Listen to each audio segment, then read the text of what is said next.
ये वाला क्वेश्चन कई बार एनडीए में पूछा जा चुका है। आज इस पर एक डिस्कस करते हैं कि इसकी एक वैल्यू क्या हो सकती है। क्या ये एक फाइनाइट वैल्यू देगा, क्या ये जीरो देगा, या फिर ये इन्फिनिटी देगा। चलिए इस पर डिस्कस करते हैं। अगर मैं इस पर डायरेक्ट वैल्यू को पुट करने जाता हूं तो ये बन जाता है 0 इंटू में साइन 1/0, यानी कि ये इन्फिनिटी बनेगा, तो इंटू साइन 1/0 यानी कि इन्फिनिटी। अगर आप ये चीज कह रहे हैं कि ये साइन इन्फिनिटी की वैल्यू इन्फिनिटी हो जाती है और इसकी वैल्यू हम जो है वो इन्फिनिटी रख सकते हैं, तो ये सरासर पूरी तरीके से गलत हो जाता है। ये इसका आंसर नहीं होगा। तो इसका आंसर एक्चुअल में होगा क्या, इसको समझने के लिए पहले हमें साइन एक्स और साइन 1/x के ग्राफ को समझना पड़ेगा। ये जो ग्राफ बना हुआ है हमारे पास, ये साइन एक्स का ग्राफ है।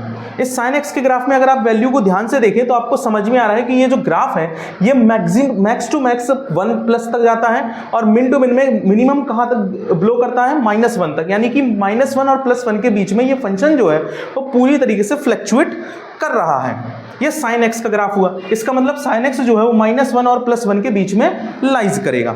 इसी तरह से अगर हम इस वैल्यू को ध्यान से देखें तो यहाँ पर साइन के एंगल में 1/0 यानी कि इन्फिनिटी हो रहा है। इसका मीन्स ये है कि हमको कहाँ तक जाना है, हमको एंगल में 0 के टेंस्ड पहुँचना है यहाँ पर।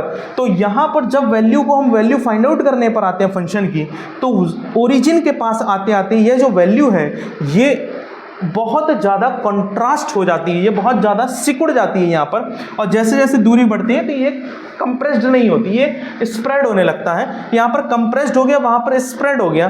तो ये जो वैल्यू है इसमें भी अगर आप फ्लक्चुएशंस को मैक्स टू और मिन टू देखेंगे तो अधिक से अधिक आपको +1 पर मिलेगा, यहाँ पर +1 तक जाएगा और कम से कम में आपको -1 तक जाएगा। तो मैं ये बोल सकता हूँ कि मेरा जो फंक्शन है वो साइन 1/x जो है वो +1 और -1 के बीच में लाइज करेगा। यानी कि हमारा जो फंक्शन है वो इसके बीच में लाइज कर सकता है, लेकिन कोई एक फिक्स वैल्यू नहीं देगा। इसका मतलब ये हुआ कि अगर हम फंक्शन पर direct value 0 into sine 1/x पर 1/0 रखेंगे तो ये फंक्शन हमें -1 से लेकर साइन 1/0 +1 के बीच की वैल्यू को देगा, लेकिन एग्जैक्ट वैल्यू नहीं देगा। इसीलिए जब हम इस वैल्यू को, यानी कि एक फाइनाइट वैल्यू आ जाएगी हमारे पास, और जब हम 0 का मल्टीप्लाई एक फाइनाइट वैल्यू से कराएंगे तो हमें रिजल्ट में 0 मिलेगा और इसका आंसर 0 आ जाएगा। उम्मीद है कि आपको इस तरह का सवाल समझ में आया होगा। अगर आपको ऐसे और सवाल चाहिए तो हमें कमेंट में जरूर बताइएगा।